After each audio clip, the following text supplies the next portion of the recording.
Set exam के बारे में बहुत सारी चीज़ें सामने आ रही हैं और मुझे याद आता है 1999 में 1999 में जब मैंने खुद ने सेट किया था। डियर स्टूडेंट, जब मैंने खुद ने सेट पास किया था उससे लेके आज 2023 में है और बहुत सारे स्टूडेंट्स के सवाल आ रहे हैं। बहुत सारे स्टूडेंट से जब रूबरू होने का मुझे मौका मिलता है या स्टूडेंट जब अपनी बात रखते हैं या उनके मन में एक जिज्ञासा होती है, उनके पास एक सवाल होता है और उन सवालों में से कुछ सवाल हैं जो मैं यहाँ आपसे साझा कर रहा हूँ और इनको मैं एनएलपी में यानी कि एक दिमाग के विज्ञान में इनको हम कहते हैं बिलीफ कहते हैं, यानी कि सेट से जुड़ी हुई कुछ मान्यताएं हैं। सबसे पहले बच्चे ये पूछ रहे हैं कि क्या सेट नेट से इजी है, यानी कि बच्चों को सामने ये आ रहा है कि सेट का एग्ज़ाम नेट से इजी है। बिल्कुल ये पहले भी था, यानी कि जब हमने तैयारी की तब भी हमें ये हमारे जो बड़े थे सीनियर्स थे उनसे भी हमें सुनने को मिला। सेट का लेवल फ्रेंडली होता है, यानी कि बेसिक का जो पोर्शन है यानी कि जो बेसिक सब्जेक्ट है वो मैक्सिमम आता है। ऐसा हमें भी सुनने को मिला था, अभी भी बच्चों को सुनने को मिल रहा है। फिर कहा जा रहा है कि जो फ्रेशर्स हैं यानी कि जिनने ताज़ा एमएससी की है या जो ताज़ा एमएससी कर रहे हैं उनके चांसेस बहुत ज़्यादा होते हैं। अगर आपको ऐसा लग रहा है तो सच है। ज़्यादातर बच्चों ने पूछा है कि आरपीएससी जो है वो सेट को ज़्यादा तवज्जो देती है क्या, ये सवाल हैं और बहुत सारे लोगों की ये विचार भी हैं और ये बच्चों के बीच में बहुत अच्छी सी बातें चल रही हैं। डियर स्टूडेंट, यहाँ पे एक बात मैं कहना चाहूँगा कि बिलीफ जो होते हैं वो सच्चाइयाँ होती हैं जो हमारे लिए होती हैं, वो कभी भी यूनिवर्सल नहीं होती, कभी भी यूनिवर्सल नहीं होती। यानी कि जो चीज़ मुझे लग रही है वो ज़रूरी नहीं है वो सबको लगे। जो चीज़ मुझे लग रही है वो मेरे लिए सच हो सकती है मगर ज़रूरी नहीं है कि वो सार्वभौमिक सच हो, यूनिवर्सल ट्रूथ हो। इस चीज़ को दिमाग में रखना है। अब इसके बाद हम ये देखते हैं कि इस एग्ज़ाम की स्ट्रक्चर क्या है, यानी कि इसमें क्या क्या चीज़ें होंगी। वो बच्चा जो बिल्कुल कहीं दूर रह रहा है, गांव में है या एक छोटे से शहर में बैठा है, वो किस तरह से इसकी तैयारी को अंजाम दे, या उस बच्चे के पास जिसके पास कुछ भी ऐसा नहीं है या उसके पास कोई ऐसा व्यक्ति नहीं है जो उसको बताए कि भाई क्या करना है। देखिए ये सब्जेक्ट आ गए। सब्जेक्ट का मतलब सिंपल मारवाड़ी वर्जन में समझो कि जिस सब्जेक्ट में एमएससी होती है वो सारे सब्जेक्ट इसके अंदर अवेलेबल हैं। आप केमिकल साइंस ले लें, आप political, history, commerce, home science और राजस्थानी एजुकेशन, सोशियोलॉजी, बहुत सारे इसमें सब्जेक्ट हैं। अगर पीजी किया है ना तो वो सब्जेक्ट इसमें होगा। अब ये सवाल आता है कि इसकी मिनिमम क्वालिफिकेशन क्या है। पीजी मांगते हैं, पीजी यानी कि आपकी एमए हो, एमएससी हो या एमकॉम हो, पीजी ज़रूरी है और पीजी में आपको 55% मार्क्स चाहिए। आपको 55% मार्क होने ज़रूरी हैं। अगर आप जो OBC, NCL, SC, ST, PWD और इस कैटेगरी में है तो आपका 50% से काम चल जाएगा। बट यहाँ मैं मेरा एक्सपीरियंस भी शेयर करूँ कि अगर आप अभी एमएससी कर रहे हैं, अगर आ गए हैं तब तो देखिए कोई बात नहीं है। अगर अभी आपके आए नहीं, यानी कि आप अभी स्टूडेंट हैं, आप फर्स्ट सेम में हैं, सेकंड सेम में हैं, थर्ड सेम में, फोर्थ सेम में, आप जिस किसी में, आप कोशिश करिए कि आपके फर्स्ट डिवीज़न आ जाए, क्योंकि आरपीएससी में एक गुड एकेडमिक रिकॉर्ड का कंसेप्ट होता है।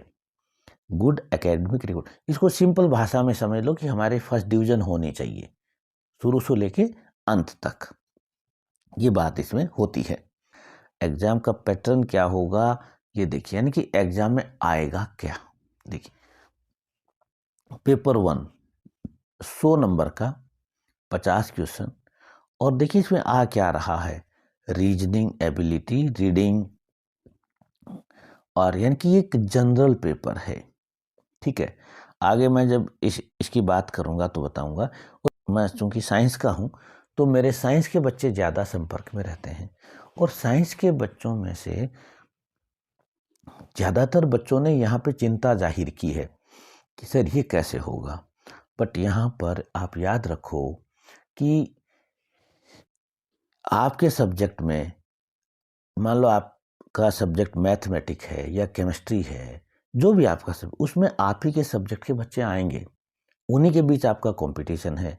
और जितना रीजनिंग और जीके और आपका सॉलिड है, करीब करीब उतना ही दूसरे बच्चों का भी है, करीब करीब क्योंकि मान लो आप मैथ के हैं तो आपने मैथ ही पढ़ी है, आप बॉटनी के तो आपने बॉटनी ही पढ़ी है, आप जोलॉजी के आपने जोलॉजी ही पढ़ी है। ठीक है, तो इधर से आपको बहुत ज़्यादा प्रॉब्लम आने वाली नहीं है, ये इजीली गाड़ी निकल जाएगी यहाँ से आपकी। दूसरा जो पार्ट है ना, ये है इम्पोर्टेंट, लीडिंग पार्ट ये है, जो पेपर सेकंड जो है, ये subject selected by the candidate, यानी कि जो आपका सब्जेक्ट है, यानी कि आपका बॉटनी है या जूलॉजी है या केमिस्ट्री है या फिजिक्स है या मैथ है, जो भी आपका सब्जेक्ट है, आर्ट्स का सब्जेक्ट है, पॉलिटिकल साइंस है, हिंदी है, जो आपका सब्जेक्ट है वो मोस्ट इम्पोर्टेंट है, क्योंकि यहाँ पे एक तो नंबर हैं वो 200 नंबर हैं। ठीक है, क्योंकि वो पेपर तो सबके लिए कॉमन है ना, तो कॉमन में तो बहुत बड़ी लीडिंग कॉमन में नहीं मिलती, ऐसा मेरा अपना अनुभव है, हो सकता है आपका अनुभव अलग हो। और ये जो सब्जेक्ट जो है ना, ये सबसे बड़ी लीड देता है, सब्जेक्ट जो है वो हमेशा सबसे बड़ी लीड देता है, तो इसलिए सब्जेक्ट पे कमांड करनी बहुत ज़रूरी है। ये समझो कि मोटा मोटा आपका वही सब सिलेबस है, सिलेबस जो है मोटा मोटा वही सिलेबस है जो आपने MA MSc MCOM में पढ़ा है। बट हाँ, एक चीज़ का ज़रूर ध्यान रखें कि आजकल चेंजेस बहुत ज़्यादा हो रहे हैं, सिलेबस को मैच ज़रूर कर लें। मैच करने का मतलब है कि आपका जो आपकी जो MSc या MA का जो सब्जेक्ट सिलेबस है, वो सिलेबस को, और जो अभी आपका RPSC ने जो रिलीज़ किया है, इन दोनों सिलेबस को मैच करें। मैच करने के बाद आप ये देखें कि कौन कौन से तो ईजी टॉपिक्स हैं और कौन कौन से टफ टॉपिक्स हैं। तो यहाँ पर 2 तरह के माइंडसेट होते हैं, कुछ बच्चे ईजी से शुरू करते हैं और कुछ बच्चे टफ से शुरू करते हैं। मैं ईजी वाले में से हूँ, मैं हमेशा ईजी से शुरू करता हूँ, तो आप हमेशा ईजी से शुरू करें, यानी कि जो ईजी यूनिट उसको पहले कंप्लीट कर लें और फिर आप आगे बढ़ जाएं। इसका सॉल्यूशन क्या है? सॉल्यूशन एक ही है कि वो आपकी मेहनत है, बट मेहनत तो सभी बच्चे करते हैं, और यहाँ पे मैं मेरा अपना एक्सपीरियंस शेयर कर रहा हूँ, जो मैंने करीब करीब 2000 से भी ज़्यादा मेरे ऐसे स्टूडेंट हैं जो ये इस तरह के एग्ज़ाम को क्वालिफाई कर चुके हैं। उनके साथ जो चीज़ें हमने शेयर की, वही चीज़ें मैं यहाँ पे शेयर कर रहा हूँ।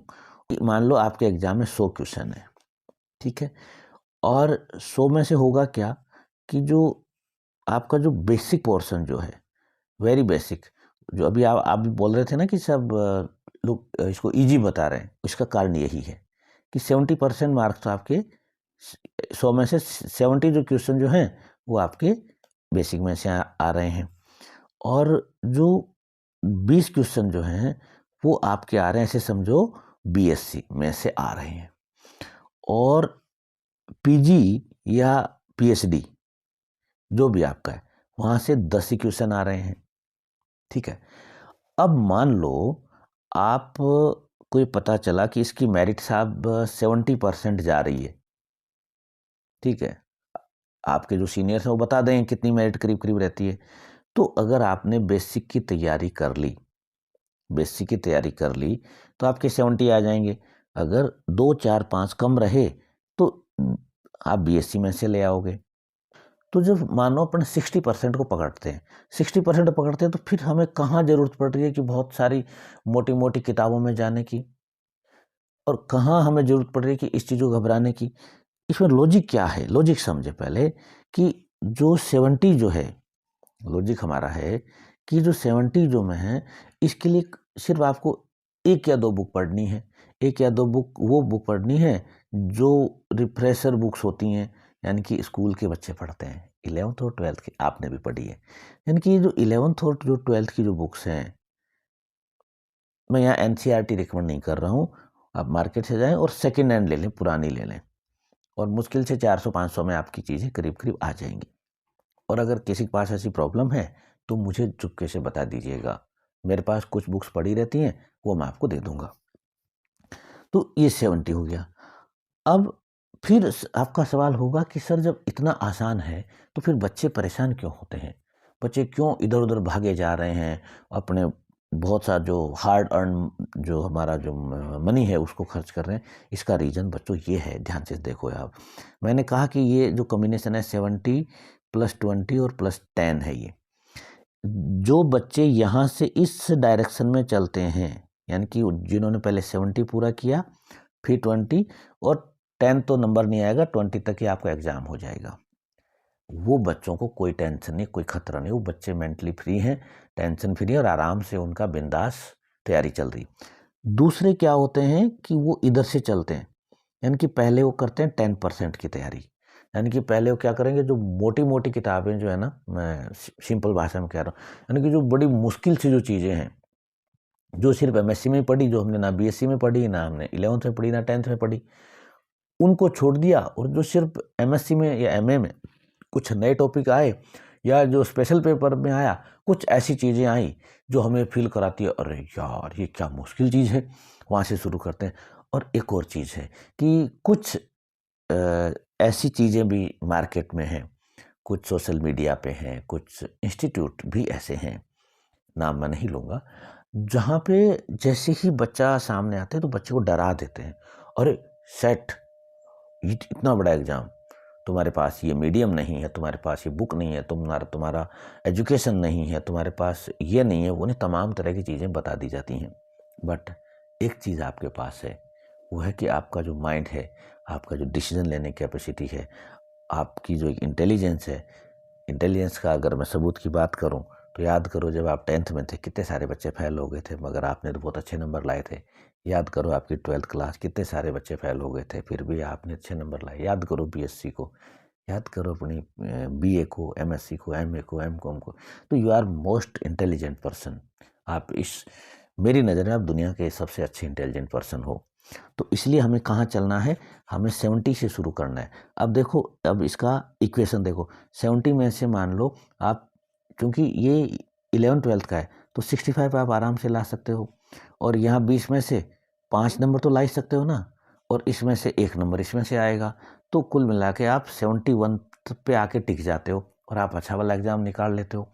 अब जब आप इसकी तैयारी, जो बच्चा इसकी तैयारी कर रहा है वो क्या करेगा, यहाँ पे 10 में से मान लो ले आया 9 ले आया, और इधर तो ये 5 ही नहीं, क्योंकि ये बहुत सारा समय खा जाता है।